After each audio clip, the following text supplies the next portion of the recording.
Good day, everyone. I want you to consider, what if Iran already has a nuclear weapon or a couple of nuclear weapons?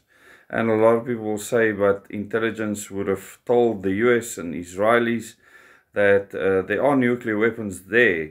But I want to give you a bit of background that'll make you think a bit deeper.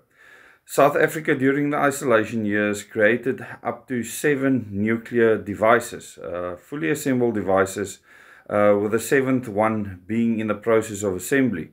And we enriched uranium, something that Israel knew about, because we actually helped the Israelis to get a nuclear capability, and they were helping us to develop a nuclear delivery capability, ICBMs, our RSA 1, 2, and 3 rockets.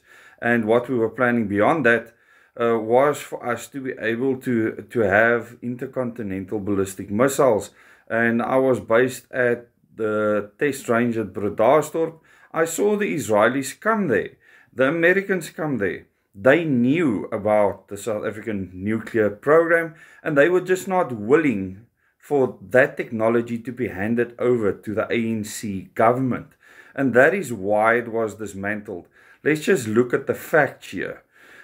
South Africa helped Israel with enriched material as well as the technology to develop nuclear weapons. And they must be panicking that Iran could actually be there already, that they could already have the 90% or more enriched uranium, and that they could already have developed devices or even given or bought devices from Pakistan or any other country for that matter that has this technology, and that all they needed was a fissile material. And I have no doubt that Iran already had the knowledge and know-how and the devices and just needed the fissile material. And that's why the focus was on the enrichment that they were doing in Iran. So there was something bigger happening behind the scenes. They must have received intelligence at some stage that Iran is at the verge of developing a fully capable nuclear weapon, even although they might not have done a test, because this is the first thing they would have done to actually prove to the world that they have this capability, which would have changed everything. And this is something that South Africa still has to a degree, because we still, Gwede Mantashe said that we still have our enriched uranium, and that we are using that as a deterrent.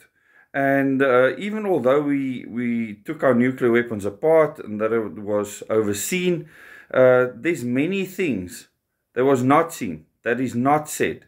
And you need to ask yourself why the US was willing to allow the previous South African regime to develop nuclear weapons knowingly, knowing that we were working with Israel, helping Israel to develop nuclear weapons, and how they were allowing Israel to help us to develop an ICBM program. You need to ask yourself this question. And once you see the bigger picture, you will see that a lot more is at play than meets the eye. Thanks for watching this video, and thanks for being a subscriber or member on this channel. Please subscribe if you have not yet, if you want to get deeper details. I did a presentation on South Africa's nuclear program.